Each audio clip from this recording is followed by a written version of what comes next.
Hi guys, it's me, Teacher Jelly. Another day, another vlog.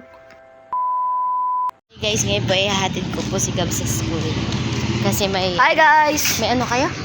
May Ateneo. Ano yun? Ay, parang seminar about sa Pag-iipon, di ba? Sabi mo. Lalakad na lang po kami kasi malapit na naman po yung school. Ay, hindi. Para lang pala kayo kita. Kayo lang pala pareho na. Ang daming gagawin. Tapos sa akin pa yung may panisita. May yung isa malakas yung pink. Ayaw mo nung pink. Malina lang yun eh. Malakas yung pink. Sabi sa inyo ba? Kasi lang pagka hindi na hindi lang problema. Magdala kayo ng sarili yung pagkain. Doon yung school nila guys. Bring extra food. 1:30 nga, di ko nga maubos. Eh hanggang 4 naman kayo dun eh. Pasahan mo pang maubos ko to. Ubusin mo yan. Ano? Mainit eh.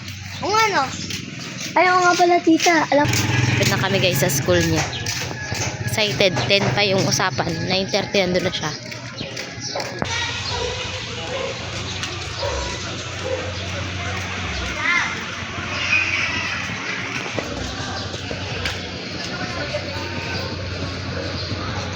Ayan yung school nila guys. Nainom lang ang tubig ka na lola. Ha? Psst. Saan? Brian! Samahan ko lang si kuya mo. Halikod ata. Saan likod? May daan doon? Ba't hindi ka doon dumaan sa gate? Sa may gate? Ba't di ka sa gate dumaan? Hindi kami doon pinag... Doon si Gab, ang bilis siya maglakad. Sa likod daw siya dadaan kasi bawal daw doon sa harap.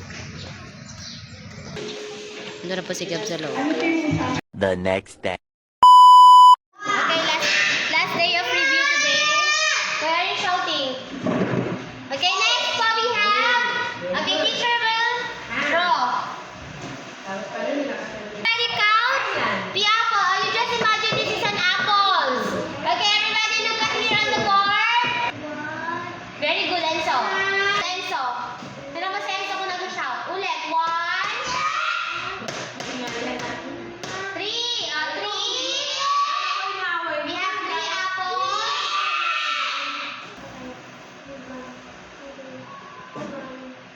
Are you going to count properly or not? Are you going to listen or not? Tomorrow is your exam, so you must listen to teacher. This is your last review. Last day of review na.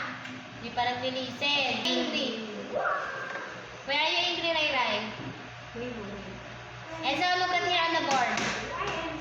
Okay, we have here, how many apples do we have in this side? Count and so 1, 3. So we have apples, 3 apples plus count. 1,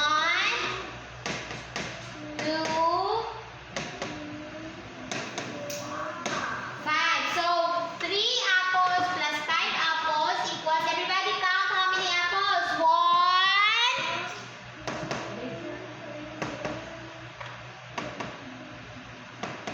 5.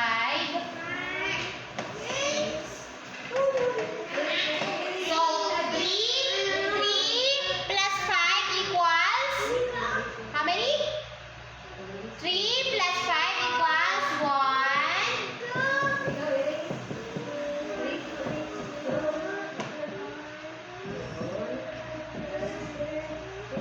So 3 plus 5 equals 8. Very good, Enzo. So 3 plus 5 equals 8. Good job, Enzo. Okay, ice cream. Count na, Enzo. 1. Tinatawanan na Enzo yung drawing ko. 1. Count po. 2. 4.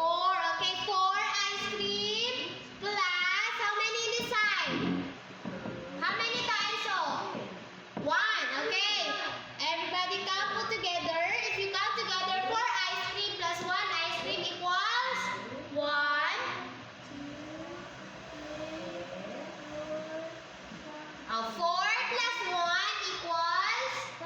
Very good, Enzo. Enzo lang ang aking student. Galing na, Enzo. Yay!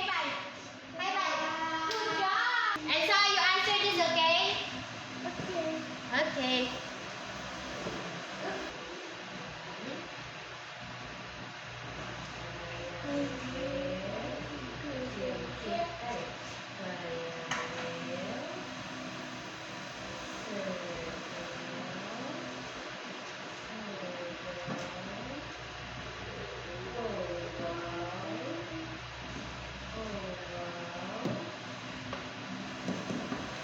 Okay, and so right muna dito the other side, how many this side, and then this side. Oh, and Salika, come here on the board. Answer this. Oh, you count first the flower. How many flower do we have? Count first the flower. Count.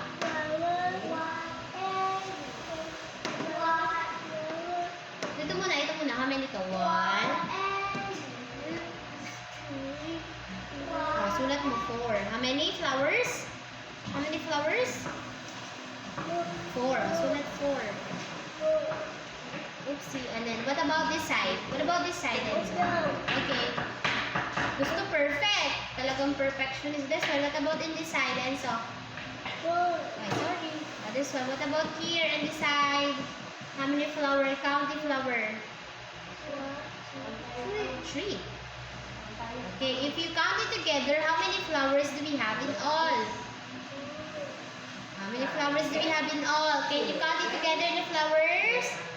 4 plus 3 equals how many? 1.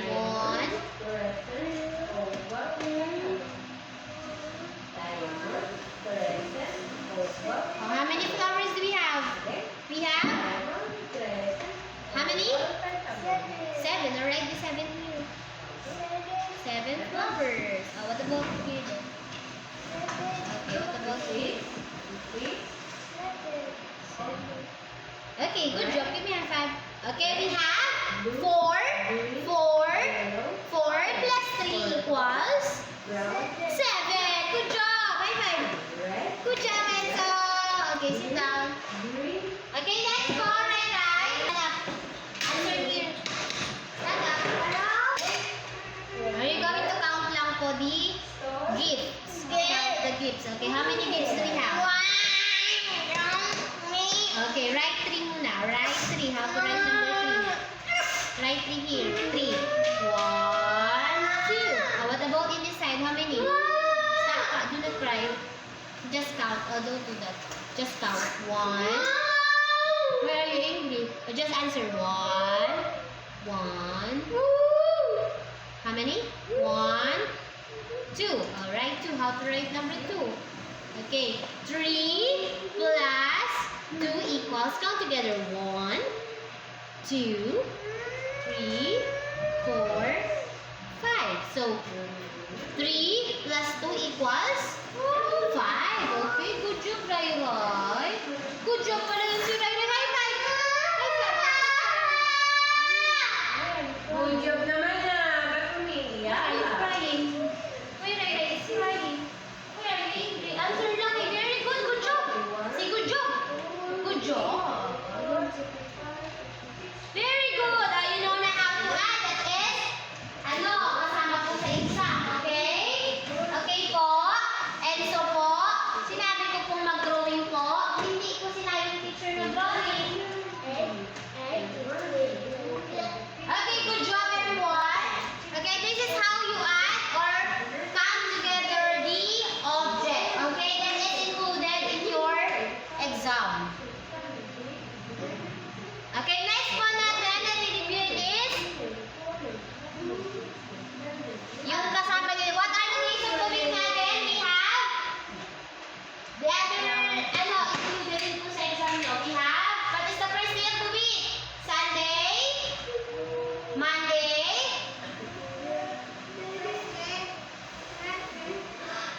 and Saturday. How many days do we have? We have 7 days. Okay, next po natin review ay fraction naman po ang reviewin natin. Okay, we have fraction naman po. What are the different fraction we have? This one is what we call, it's not divided in 1 and 2 and 3. This is what we call one whole. This is one whole. You just write one whole like this. You just write 1. And this is what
fourth. Everybody say 1/4. Ay, hindi na nagsalita yung dalawa. Yung isa nagtabi yung isa. Ano nga ito? 1? Okay, if the object shape for anything is not divided, that is what we call 1 whole. So if the object or 1 whole is divided into 2 or equally divided into 2, that is what you call 1/2. Very good. Okay, what about naman po if the object are equally divided into 4, that is what we call 1/4. Very good. High five. Galing na. High five. Okay, that is what we call fraction. Say, everybody say fraction. Fraction. That is fraction. And then po yung kasama rin mo sa exam natin yung pattern. Di ba you know the pattern? It is the alternate, pag sinabi mong pattern, sinushow po nun yung alternate ng object. For example, it depends, is it color, size, shape, or others. For example, we have circle, triangle, circle, triangle. The next will be circle. It is the alternate lang po of an object's shape, color, size, or others. Okay, that is pattern. Ino na naman po. Madali na yung exam natin sa pattern. Ito lang mahirap din yung fraction. Okay, do you understand?